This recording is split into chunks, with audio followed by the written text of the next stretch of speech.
And it's time now for the press review with Leo McGuinn. And Leo, you're going to one of our top stories to start with, the European Summit, which took place in Brussels yesterday.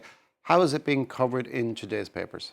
I'll start in the UK with The Guardian, Oliver, who call it a watershed moment, with EU leaders agreeing to a huge defence spending rise worth €800 billion. The paper notes that the show of unity was somewhat marred by Hungary's Prime Minister Viktor Orban, who failed to endorse an EU statement on Ukraine countering Trump's Russia-friendly negotiation stance. I'll stay in the UK with The Telegraph. They report that 20 countries could join Prime Minister Keir Starmer's coalition of the willing that plan to deploy peacekeeping troops to Ukraine as part of a post-war settlement. Britain and France leading the effort, and Australia, Ireland, Luxembourg, Belgium and Turkey have all indicated they'd be prepared to join troop deployment in Ukraine. On the flip side, Spain still undecided. Italy said it will only join with UN support for the proposal. However, The Independent warn that this coalition of the willing could have disastrous consequences. Their headline, Russia warns PM's peace plan could trigger direct war. Russia's Foreign Minister Sergei Lavrov has said troops on its border would amount to the direct, official and unveiled involvement of NATO members in the war against Russia, adding it just quite simply can't be allowed. Staying with Ukraine, there's one musical group that's playing a key role on the ground. Can you tell us more about that?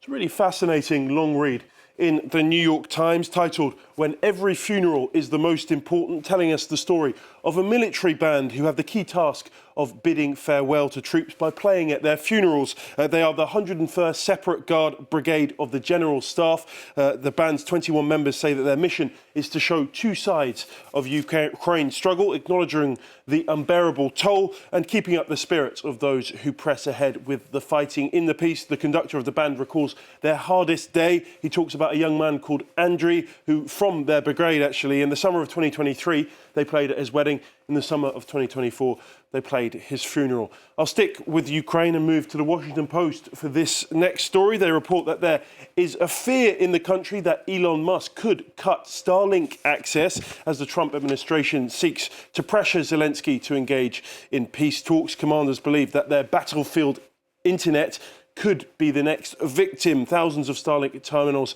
are currently in operation on Ukraine's battlefield, providing access to drone footage in real time and maintaining communications across the front. There's an increasing worry that they're overly reliant on Starlink. Musk has publicly denied reports that implied Ukraine could lose access to Starlink if it refused to sign the minerals agreement.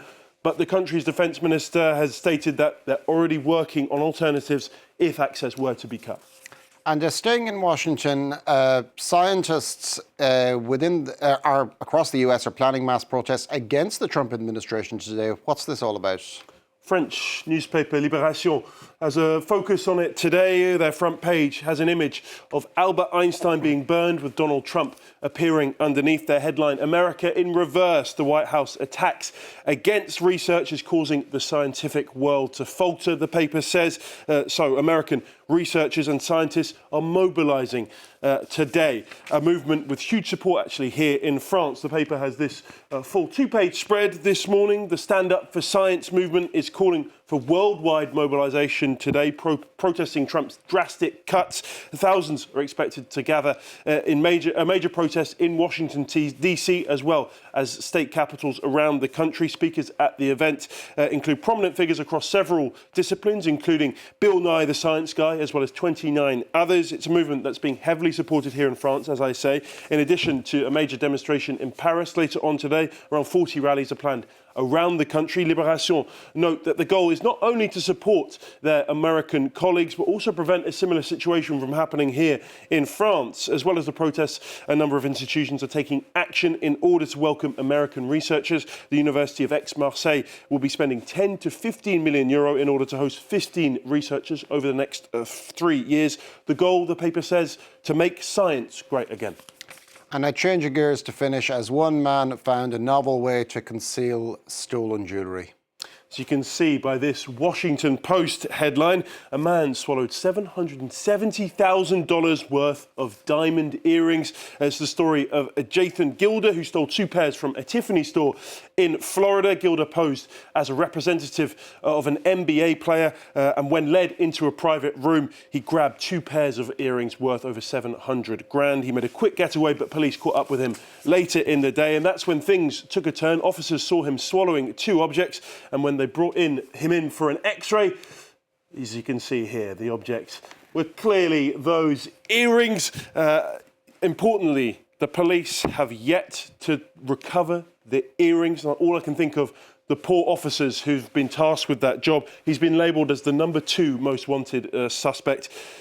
A difficult job for the police officer, but I guess it's worth it for 700 grand worth of earrings. You got to have the stomach for it.